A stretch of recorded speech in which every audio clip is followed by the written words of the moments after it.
আসসালামু আলাইকুম। কবরস্থানের বাহিরে লেখা ছিল, শেষ মঞ্জিল তো তোমার এটাই। আসতে না আসতেই তো জীবনটা কেটে গেল।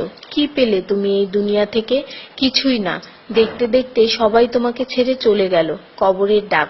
তুমি কি কখনো আমায় মনে করেছিলে? তাহলে শুনো, আমার মধ্যে গহীন অন্ধকার, নামাজের আলো সাথে নিয়ে এসো।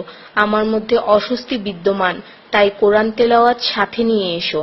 আমার মধ্যে আছে বিষাক্ত পোকামাকড়, সাপ বিচ্ছু, তাই সাথে করে রাসূল সাল্লাল্লাহু ও আহলে বায়তের প্রেম নিয়ে এসো।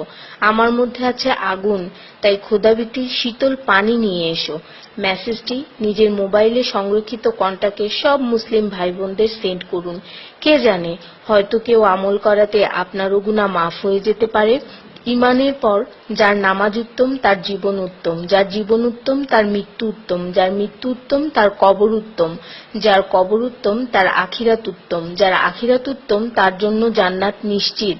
সো ডোন্ট মিস নামাজ। সোয়াবের জন্য হলেও অন্ততপক্ষে একজন বন্ধুকে তো অবশ্যই এই মেসেজটি সেন্ড করুন। আল্লাহ আমাদের উপর সন্তুষ্ট হন, আমিন। 5 জায়গায় হাসাহাসি করা সাধারণ গুনার চেয়ে 25 গুণ অন্যায়। 1. কবরস্থানে। 2. জানাজার পিছনে। 3. কোনো মজলিসে। 4. কোরআন তেলাওয়াতের সময়। 5. মসজিদে।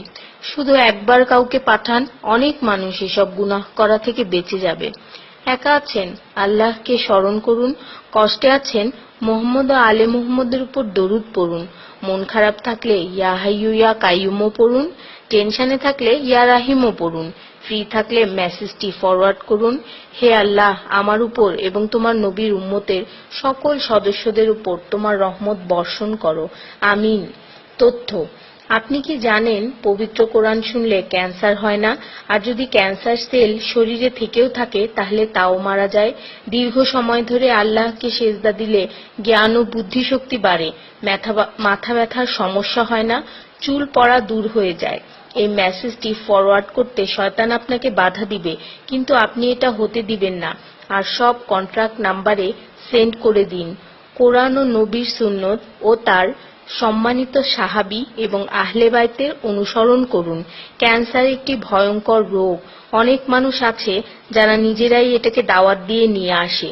ছোট অথচ সাধারণ কিছু পদক্ষেপ গ্রহণ করলেই এই রোগ থেকে বাঁচা যায়। বেশিরভাগ মানুষ খাবারের পরপরই পানি পান করে নেয়। খাবারের পর পানি পান করলে রক্তে বিদ্যমান ক্যান্সারের জীবাণু থেকে তৈরি হওয়া ক্যান্সার সেলগুলোকে অক্সিজেন সরবরাহ করে। নবী পাক সাল্লাল্লাহু বলেছেন, খাবারের আগে পানি পান করা শেফা। খাবারের পরপরই পানি পান করা কলেরা রোগের কারণ, তাই সর্বোত্তম হলো খাবার শেষ করার কিছুক্ষণ পর পানি পান করা। তিনি আরো বলেছেন, 1 চিমটি লবণ খেয়ে খাবার শুরু করো আর 1 চিমটি লবণ দিয়ে খাবার শেষ করো। এ কথাগুলো তাদেরকেও জানিয়ে দিন যারা আপনার কাছে জীবনের চেয়েও প্রিয়। যদি কোনো ব্যক্তি ঘুমানোর সময় 21 বার বিসমিল্লাহির রহমানির রহিম পড়ে, আল্লাহ তখন ফেরেশতাদেরকে হুকুম দেন এই ব্যক্তির প্রতিটি নিঃশ্বাসের বদলে নেকি লেখা হোক। আপনার মোবাইলে যত নাম্বার সেভ করা আছে তাদের সবাইকে এটা ফরওয়ার্ড করুন, আর তখন দেখবেন কত মানুষ আপনার কারণে বিসমিল্লাহ পড়ছে। শেফা আর শেফা। রোজ একটা করে আপেল, নো ডক্টর। রোজ 4টা বাদাম, নো